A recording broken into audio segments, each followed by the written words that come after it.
United States, and this makes it even more enigmatic in your sense, is that maybe I'm an old-fashioned leftist here, but I think it's basically a false conflict.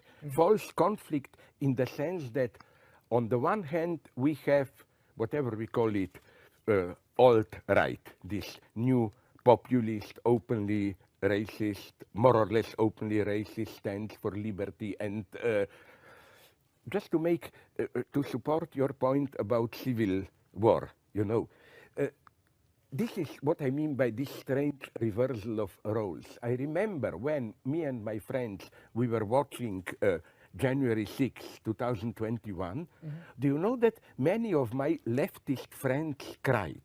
They said, people penetrating the seat of power, we left should be doing this. The problem I see is that this opposition is false. Why? Because we have populist right, which goes pretty far now. And we can see this in a series of small signs, which I think cause nightmare to me.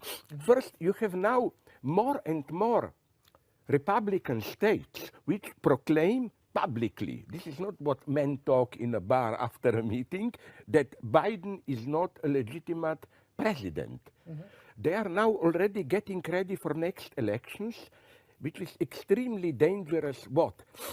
Because they want now to impose this regulation that if there is something not clear in the electoral result, the state Congress can directly nominate them. This is approaching the end. But what I'm saying is that, you know what is missing here? I wonder if you would agree.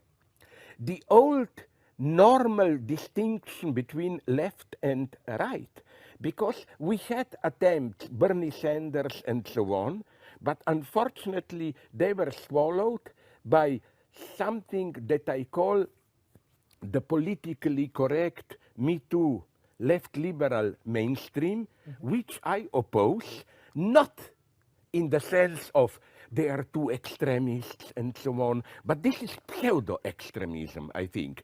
I think that some Me Too tendencies, you know, which work like this, you say it's much more cruel than usual legal accusation. In legal accusation, I accuse you of something. You can defend yourself.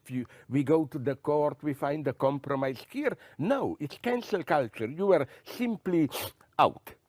This is a pseudo-leftist radicalism. I think this may surprise you. As an old Marxist, I will quote, although I'm more Hegelian now than Marxist, I will quote Communist Manifesto, where Marx writes those famous lines, with capitalism, all old patriarchal hierarchic relations melt into thinker, everything gets dynamic. This process is now reaching a level unthinkable for Marx, even sexual identity, what you consider natural and so on.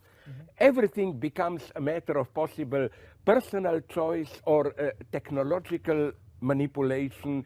So I think that this struggle, what we experience as civil, cold still, ideological civil war, is strictly internal to the system.